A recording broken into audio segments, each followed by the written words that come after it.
when they say the name of this movie is Savages, they're not lying. Take this this title for what it says. I came out this movie feeling just hopeless. Well, you should. Because this was Taylor Kitsch's last shot. No. You have to understand. This is an Oliver Stone movie, Leon. The Savages are us. Oh, wait. What? Well, you didn't think he was going to make a movie about the drug war and really give a shit about the actual plot other than as a metaphor for something else, did you? No, I was... I don't like the sound of this at all. It's Oliver Stone. What'd you think was going to happen? I came out just feeling... I felt dirty. I felt worthless. I kind of felt like... This is a movie where you have two guys who are going to save their girlfriend, which they share, and they love it that much that they say, fuck, I'm going up against the cartel who took her. I'm like, man, if the cartel took my mama, I'd be like, hey, she had a lot of good years. I'm sorry, this is the Ripley cat situation all over again. Right. Where I love cats, but fuck that cat. I thought it was pretty much Oliver Stone going, hey, fuck you, Tony Scott. I can do what you can do. See, that was what I was afraid of. Watching the trailer, I was like, well, okay, it doesn't have Tony Scott's name on it, so maybe it won't be one of those. I don't know if it was as bad as that. I mean, certainly Oliver Stone has been playing around with this sort of like lots of different filters thing before Tony Scott. Yeah, I agree with you there. But I mean, you do have a point, though. If somebody kidnapped my mom and they said, hey, it was a cartel, we need, Mexican drug and they cartel? called me, they said, hey, you need to mail us $10, $15 today, I'd be like, hey, you can keep her. But then again, I'm not fucking my mother either. I mean, maybe this girl was like really good. Here's the money, and you can keep her. Just don't fuck with me. What do I have to do to make you happy? I mean, but here's the deal. You're thinking, because you're going in, and the trailer shows you these guys are sharing this hot blonde, and they're growing some really mellow weed, and then they decide to go up against the cartel, and you're thinking it's for righteous reasons. And in their minds, it is. You have Taylor Kitsch, and who's the guy that was in... That was Aaron Taylor Johnson, the guy that was in Kick-Ass. He was Kick-Ass. Right. Oh, right. That's right. Yeah. Yeah. They played two friends who they couldn't be from the farthest end of the spectrum. I mean, They're gay. Think Hawk They're and gay. Dove. Yeah, Okay, they're pretty much. okay. One guy is a Buddhist. Thank you for breaking it down on comic book terms. One guy's a Buddhist. The other guy is an ex-Navy SEAL. Oh, Jesus. Okay. I mean, And they're both gay. You're not gay. Relax. and they're both having sex with this girl named Ophelia, played by Blake Lively. I like talking to you, Ophelia. But let me remind you that if I had to, I wouldn't have a problem cutting both their throats. Well, you'll never get them together. I'm the only one who can do that. Come on. Are you really bragging about that? There's something wrong with your love story, baby. They may love you, but they will never love you as much as they love each other. Otherwise, they wouldn't share you, would they? And she says, "Why am I in this? Because, well, Ben, who's a Buddhist, when he makes love, when he has sex with me, he makes love. When this other guy has sex with me, he fucks me. I mean, he fucks to just he has flashbacks to the war when he's having sex with her. I mean, he's like, take this. She so cleverly says he has a wargasm. Get it? Yeah. Oh my god! Every bit of her voiceover narration, they always have like bad puns in there, and like I have never seen a theatrical, like a press screening audience so not respond to jokes before. Oh, yeah. It's with those. It's like one of those. Literally, there was silence. Someone went. I was wondering why Cyrus was the only one laughing. I wasn't laughing. It is funny. I mean, this guy has. It's like he's so. I mean, you can tell he's violent because he just has hardly any emotion. He just jumps at everything. There's a part where he's having sex with her and he hears a gun go off. Actually, it's a car kicking back, but nevertheless, he hides in her vagina at that point. All in that thing. Yeah, you see two eyes sticking out. Are they gone? But it's okay. No, but the thing that they have, you say, well, what do these guys really have in common besides this girl and probably years of history as friends? Well, they grow the best weed apparently in the world. Well, yeah, according to the movie, they're running basically the best pot world business out of California at this point in time. So it's Breaking Their Bad THC's weed. levels are through the roof. Yes, as they say in the movie. Yeah, they're doing 33%. and they're doing this in Laguna Beach. But so, I mean, when you run a business like this and you have such a high reputation, it's only a matter of time before somebody is going to want to cut in on it. And it's the cartel that comes in and I mean they don't. I like the way the cartel sends you like an Evite. They Evite shows severed heads all over the floor, them playing kickball with it and everything, and then they send you a nice email saying, "Hey, let's meet and talk business." Haven't you ever seen the cartel's YouTube page? It's through the roof. They got subscribers out the ass, dude. There's like 30,000 likes. Yeah. I'm surprised they're not reviewing movies at this point. Not for nothing. You guys might want to work on your marketing strategy. But I tell you, for me, that would work. And they come in, and this is one of my biggest. So listen up, cartel. If you want to own Spill, just send us one of those messages. Yeah, if you want a piece of this, Next please. time we get together, there's going to be some quiet, big Mexican dude sitting behind you the whole time. Who's that guy? Never mind. He's just calm boss. Hey, It ain't gonna be me. this is Poco. Say hello, Poco. but no, this is one of my problems with the movie, is that now let's just take the severed heads video that they sent on the Evite. They sit down and they're actually nice businessmen at first. They say, "Listen, you guys are the best at what you do," and they really are nice. I mean, a nice hotel. They got on suits. We want to cut in on the business with you. Look, we're not going to kill you if you come in, join us on the business, show us how you make such great kush, and you're going to see your business. Triple. Just through the roof. Yeah, in 3 years, You're gonna make a lot more You're than going to be. Wait, how many times can we say through the roof? No. I mean, they say, look, you'll be rolling in, pretty much 3 times the millions that you have right now.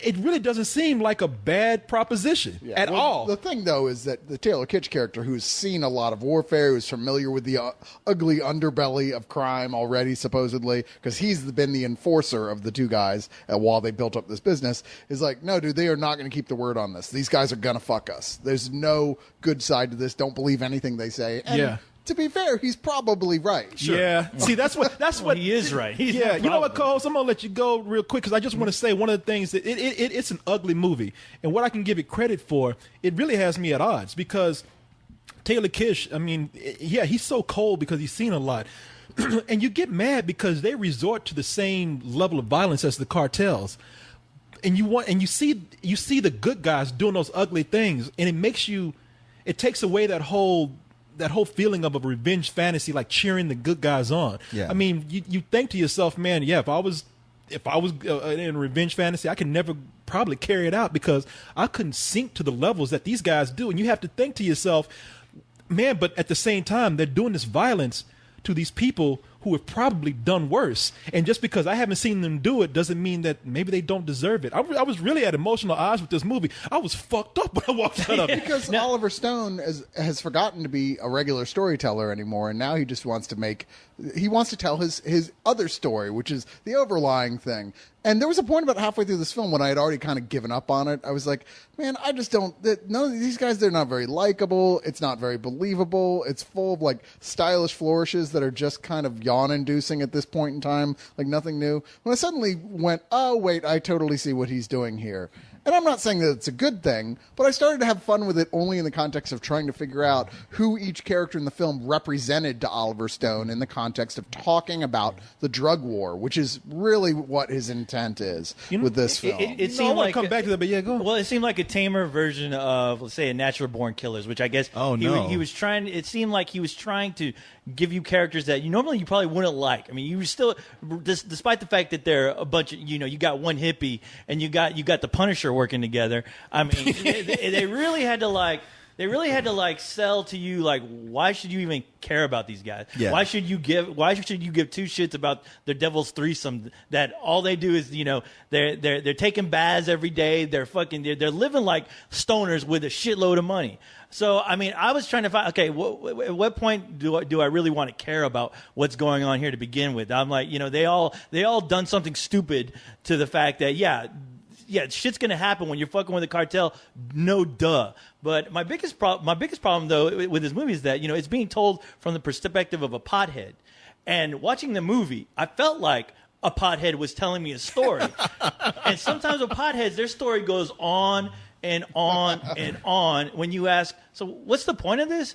And even the storyteller's like, you know what? I don't know. What was they talking about? Well, you know, like on that note, one of the most irritating cinematic tricks he does early on, with like the first lines out of this movie, where you're like, "Oh, is there going to be a narrator? Fuck!" And it's what's her name? Blake Lively? Blake Lively, yeah. Going, I'm not going to tell you that I survived till the end of this film. I mean, I'm not telling you I don't either. And that whole thing, like, so great. You're going to make us spend this whole film going like, why did you even bring that up? Right. Which is lazy. It's the director trying to make you feel already like, okay, I gotta stay invested in this because he's gonna give me something that I'm not expecting. But once again, it creates a sense of unreality to the film, which is ultimately what he wants the audience to get out of it. Does it work? Probably not on the whole, but I thought it was kind of entertaining. Can I ask you something? What is it? What different characters did you think represented what part of the drug war? Because I mean, there's only so much I can say without giving away the entire end of the film, which is where it's like, oh, well, there's no question now what he's talking about. But I mean, like everybody in there is like, I mean, obviously John Travolta represents sort of like the feds or the CIA or what have you. In which in the movie like he plays a crooked DEA agent. Yeah, the American part of a like illegal involvement with drug operations and how they have a hand in everybody's business and just play one side off the other in order to profit. You got the two main guys are basically the right wing and the left wing, with your average American right there in the middle, and that pre-drug war America more pleasant relationship. And then as the drug war comes into it and it starts to go, wow, everybody stands a chance to make money off of this. Everything starts to change with that relationship, with their motivations, with the way they are towards the rest of the world. Yeah. I mean, and everybody in here to some degree or another represents some part of that. And Yeah, I was actually kind of having fun trying to decipher that. But the problem is it was at the sacrifice of the story itself and of these characters. Ultimately, to watch it on just a level of, hey, I want to watch a fun movie, that more and more slipped away as the movie was going on. You know, I will say, though, that the thing that really carried me through the movie, if I didn't like the characters, I liked the actors that were portraying some of these characters. John Travolta, we just mentioned, as a crooked DEA agent. I mean, he's great. He's not in the movie that much, but he's so quick in his dialogue delivery. It's like watching that. It's like watching that John Travolta predating Pulp Fiction. You know? Yeah, really? I mean, because he's just because the way you described him, he sounds more like the God damn it, was it Chili Palmer? Get Shorty. It's No, because he's he's more more of a villain. he's a little more lively than that. This what I'm saying is that this is the most lively that I've seen John Travolta in years. Yeah, it's almost he like hasn't people been have lively. wanted him to be too cool for some movies. In this one, I mean, it's good to see him. Whenever I've seen John Travolta play this kind of character, it's usually been in bad movies. Right. And this one, I don't think is necessarily a bad film. Selma Hayek is the head of this drug cartel, and she's just having fun with her role. You can tell that. But Benicio del Toro I think he's a great character in this, and this it works because he's a villain, but he's one of those villains that I really like because, again, I'm torn on how to feel about this guy. He does these horrible things to people. I mean, he's a cartel enforcer, but then Benicio del Toro is so good in this role, and he's funny. I mean, he's really funny. He's just like those no bullshit guys who you can tell they never had too much education, but they're very smart, and they're tough enough to like let you know, look, I'm smart enough to know that you're trying to fuck me over, and I'm not going to have it. Okay, and I'll beat your ass if you try to do anything otherwise. He's obviously having fun. He's the one actor in this whole thing that was actually keeping me interested. You know, Yeah. Selma Hayek was good, but Benicio del Toro, for a little while when I was watching him, I was like, all right, dude, what the fuck are you doing? What are you trying to do with this character? Are you playing him up to be silly? But when I realized, oh, this guy's supposed to be fucked up, and you know what? He's playing a great fucked up because he's making me kind of squirm watching him. You know, watching Benicio del Toro play this character, he does make you squirm in a lot of scenes in this. But I mean, that's the aspect that he's almost playing such a caricature of what people probably think the cartel is. Well, yeah. That it's fun. Well, and I mean, if there's one problem, it's not with him in and of itself, because you're right, Benicio del Toro, he chews up the scenery. He is evil to the point that he's likably evil. And I felt like they almost went back and added stuff to make him where he goes past that, because Stone was like, shit, audiences are coming out of this liking his character, and that's not what you're actually supposed to get. And so they add, like, there's a scene where he shows this Blake Lively something on a cell phone that was like, why in the fuck would you even add that in there? What was the point of that? Yeah, it was just like disturbing and like, okay, why? What did that add to the story? Yeah, it's almost like something I'm curious about, because when I looked at the trailer, it looked like Salma Hayek was like way over the top, to where I was like, I might have trouble believing she's her. having fun, but like I think once again, like I think that the relationship between her and Benicio del Toro also has something to do with the stuff, that overlying metaphor, what they're trying to say. With Okay. but not to go too deep into that, because I can't quite. Because the thing is that those two are far more the most interesting. Because I caught myself not really caring about the main characters anymore. I was more interested in just watching Benicio del Toro and Salma Hayek just interact. But they were much more interesting. Yeah, they were far more interesting. Where the story just, I was like, all right, but I was like, okay, get me reinvested in this whole plot, because the plot seems so drawn out for how simple it was. That when you really get to the end, you're like, it felt like I was missing a big part of the story, or it really didn't have that fitting. Tell you the reason why, because they spend too much time on your main characters, who, as I said, as we start to just, as they become more dehumanized, that's how they feel, more dehumanized as characters. I mean, Taylor Kitsch, again, not doing a bad acting job, just his character is so cold to where he has no emotions throughout any of the movie. So, and we're also supposed to believe that these guys who stay stoned 24 hours a day have this huge, elaborate, like, con, basically, that they're pulling on a major cartel with practically zero effort. I mean, they're almost Ocean 11. They pull some CSI shit. Yeah, they really do. And as compared to, I mean, you look at these guys and you just kind of get frustrated with them, because they start to do evil things, but you really don't, since you don't care about them, you just start to take them as, all right, you're becoming just as evil as the cartel. At least that's the way I felt. I just didn't feel anything for them. I disliked them very much. As opposed to when Benicio del Toro walked in a room, I've had a reaction. He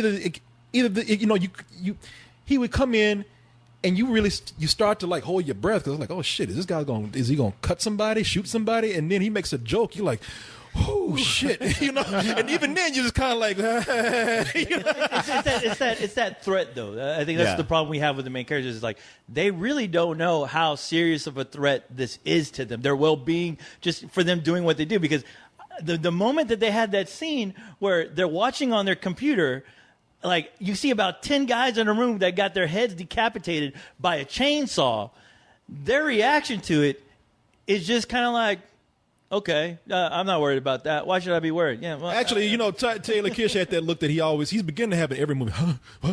He's turning to Mark Wahlberg with an angry look. I didn't think anybody could out anger Mark Wahlberg, but he really getting that angry. What are we gonna do, man? I don't know. Yeah, that angry, confused look. Are these heads? But Kick-Ass is a little more pulled back though. He's like, I don't want that shit. Let's just give him the business. He actually was like, you do relate to him at first. I'm like the most, probably maybe even the most liberal out of all of us are left wing, and even I was like, fuck that shit, you're not giving him anything. That's your business. You stand by that shit. But that scene though, that scene that establishes where it's just not that big of a threat, I was like, okay, how powerful is that fucking weed that you're smoking? Even Blake Lively, she's like, you know what, guys, let's just hide here in the house. Let's just be together, hide here in the house, and we'll be all right. And I'm just like, okay, man, stop smoking the fucking weed and get the fuck out of the country already. Yeah, I will say though that Oliver Stone he's become too stylistic now. Yeah. I mean, I agree. He's not a Tony Scott, but he does do that thing that we've seen him do in movies that don't need it, and I don't think this movie needs that. To a certain level, it works. I mean, there's some visual tricks because this is more of an action film. So certain things that he does, you let it go and you say, okay, this adds to what fun there is to be had in this movie. Visually, there's a lot of fun in it. But then I don't know what he's trying to do. There's certain things where he wants to give you a premonition of something, so the screen just goes black and white for no reason. And plus, speaking of that stylistic thing he has going on. He just got a new filter package. Yeah, that's what it feels like. He's playing with like a fucking, he's with After Effects a little bit too much. Did you notice all the flares in the movie that came out of nowhere? Out of nowhere. I was reading in Variety how he's getting sued by J.J. Abrams for that. But no, not lens flare. He actually actual flare. He brings out a flare. You mean like little buttons? Like it's like No, No, I mean like road flares. Yeah, like a birthday cake with roll flare on it. I've kept waiting to see the Enterprise fucking pull up out of nowhere. But and again, I don't want to ruin anything for anybody. But I mean, he's getting even the violence in this. It goes from horrible to, man, is this kind of being silly now? I don't know if this is comedic or what. I mean, it can't stick to the same tone at any point in this film, and a lot of people I think will compare it to some degree to Natural Born Killers because of both that, which Natural Born Killers most certainly did, and also the constant changing of filters. But both those things made sense in the context of Natural Born Killers. Well, I just want to tell you real quick. I just want to say to tell you about how crazy they get with the violence. That somebody gets there, they get an ass whooping. I mean, I'm talking about like with a belt. Well, they use a whip in this, but he's getting an ass whooping so bad that eyeball comes out. And I'm just like, shit. And I thought my mama beat my ass when I was a kid. But that's when I looked at it and I was like, that's something that's a little extreme. I mean, we get the point. Well, it's because it does. It feels like it has to gross you out. I mean, it points to violence. There's a couple scenes of the violence is fun. Like, there's a big action scene that's really cool in here. I was like, whoa, woke me up, where it's like them taking out a whole, like, mob cartel shipment. It's like, wow, this is actually really fucking cool. But then most of the time, the violence in it is just that. It's like, oh, we want to see how far we can push this to where you're just kind of sickened. Well, I kept wondering, but I don't want to see that. I kept wondering, is this because it's the cartel, and we really have to emphasize this is the fucking cartel. These are guys who shoot up a kid's birthday party because they don't give a fuck. You know? They jump out the cake. Which, you know, and that's the thing. Like, I guess that's another thing that annoyed me was that he couldn't like stick to a look for the film because he kept jumping all over the place. You'd see lens flares just out of nowhere to emphasize that this person is waking up from a daze, and then the movie would turn into like the action scene you were describing. Where they basically ambush the cartel, that becomes like it became a Michael Bay movie, and you could tell it became a Michael Bay movie because the audience got so into it. Whenever you see somebody get shot in the head, you hear somebody in the back go, "Fuck yeah, yeah, oh, watch out!" Yeah, you know, see, that's the duality of this movie. It's like there are certain scenes where they go so overboard with the action that you can't help but get into it. There was a black woman sitting behind us who this is her in the movie because Taylor Kitsch did something like he's really good when he's real intense. Like when he wants something, he's like, "Look, I don't give a fuck. Give me this girl back. I'm gonna kill anybody who gets in my way." And he does get that look where he look like he's taking a shit, you know, and got his nuts caught in something at the same time. And there was this black woman behind us who, for 5 minutes, she was like, "Woo-hoo-hoo! Woo-hoo-hoo! Woo-hoo-hoo!" Did you hear her? Oh, I heard her. I thought there was some cartel shit going on. It's like, is that the signal? Are we all? Funny when I turned around, it was an owl. Woodsy back there going like, "You should turn around and watch the movie." I think somebody let a whooping crane fucking sit back here. Somebody sold a ticket. Yeah, but but that's the thing. When the movie works on that level, people eat it up. I mean, and that's why I think honestly it has more in common sometimes with like Bad Boys 2 than anything. Oh wow!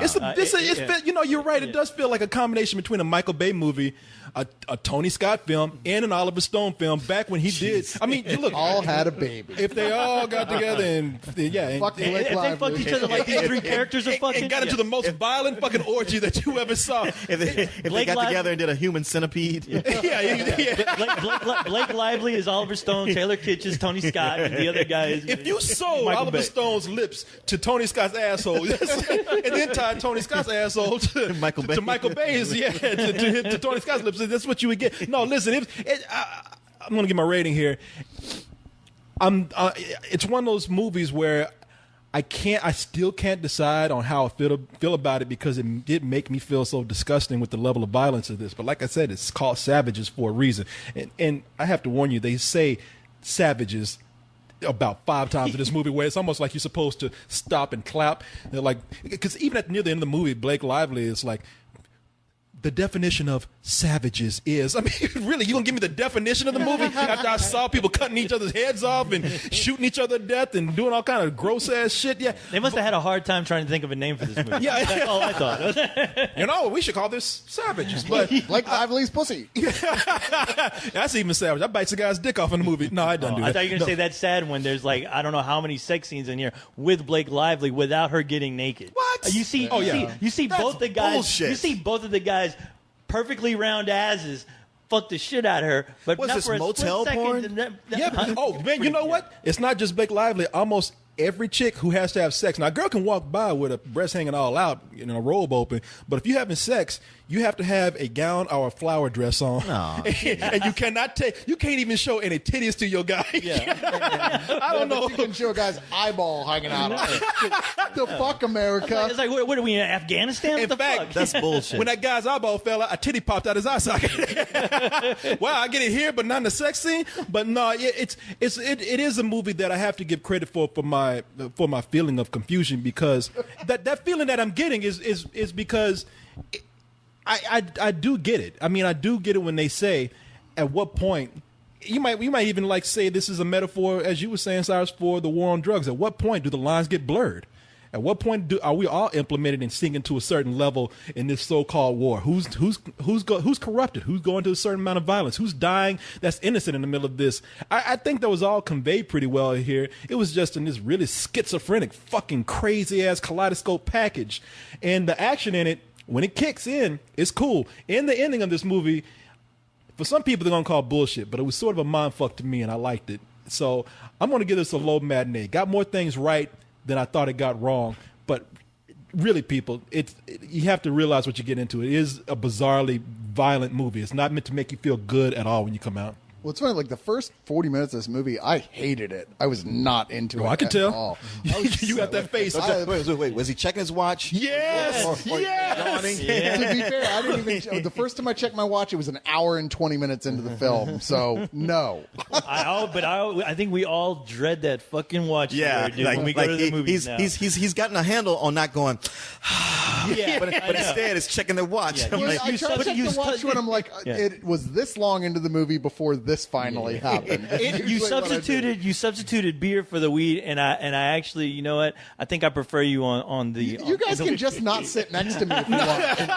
It's up to you, since I'm the one always holding your fucking seat. I like you better. To finally show I like up. you better on weed, Cyrus. I like you better on Why don't weed. y'all just sit somewhere else? It's okay. It doesn't even annoy me. It's just you have things that, I mean, we all have things that we can count on with us, but you have yours and you had them all. Like, you even have the thing that you do where you looking to see if somebody's feeling like you do, because I remember I just went like, and you looking like to see if you yawning like me? I'll tell you what. We're brothers in this movie. At Rocket Ages, I'm like, I'm getting the fuck out of here the moment Cyrus looks at that watch, because that's when it really, like, it's a punch in the face. And as soon as he fucking put that night glow shit on, I was gone. I really was. Hey, I You stole helped. that from Leon, to be fair. Yeah. I only bought Come a on, watch because don't- I was jealous of you checking it in the movies. Yeah, he does. I ain't gonna lie, he Don't does. even try and sit there and be all like, yeah, you do that. And the greatest part is when you two have synchronized glows in the dark when you're checking your watch. that's when you know it's time. I always want to look at both of you guys and go, you guys ain't going fucking nowhere.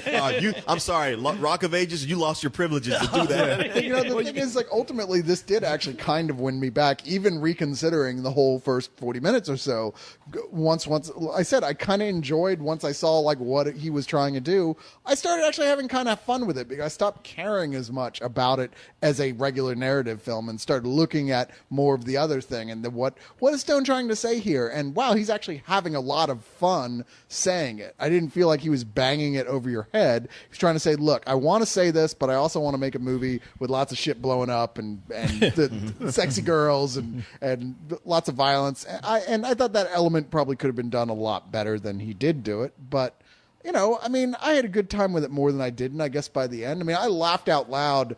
We can't say, but there's a whole thing in the last 10 minutes that I think a lot of people are going to walk away from really pissed off about. But I thought it was fucking hysterical. I was like, oh, nice one. Nice joke on America, Oliver. As we I'm know with you on like that. to do. Yeah.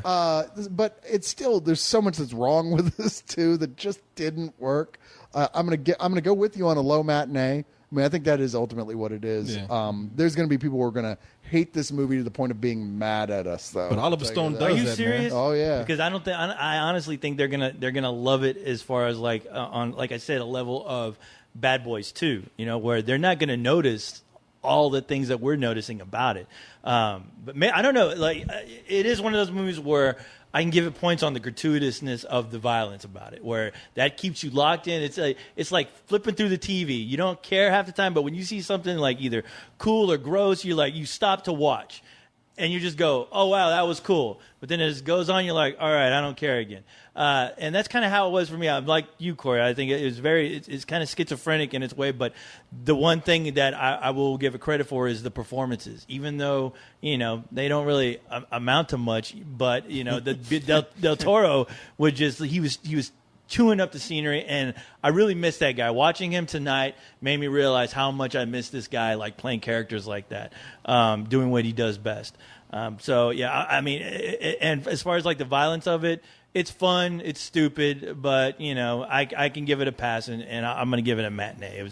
It was stupid and fun. I'll probably forget about it. But the one thing though, I will say though, that ending, unlike you guys, I hated that. I always think that is like the worst thing as a writer you can do to an audience. Yeah, and generally speaking, I would agree with you. More often than not. But once again, like I said, with that overlay of what he was trying to say, then I liked it. I was like, oh, because I don't really care about these guys as real characters. It's funny, co-host, because everything you've been saying about it had me thinking for sure you're going to give it a rental. You know what? I'm still thinking about it. That's the thing. I'm still thinking about it, and I might end up watching it again. Yeah. Well, I was reading up on this on Wikipedia like we usually do. There was something interesting here that Uma Thurman was supposed to play Blake Lively's mom. In fact, I think it said they actually filmed those scenes. They were just cut out of the film. Yeah, they rushed it. I just thought that was something that was interesting to talk about. And I got nothing to end on. Funny. Yeah. You're a savage. I want to take a shower just because you dirty savages are making me feel really dirty.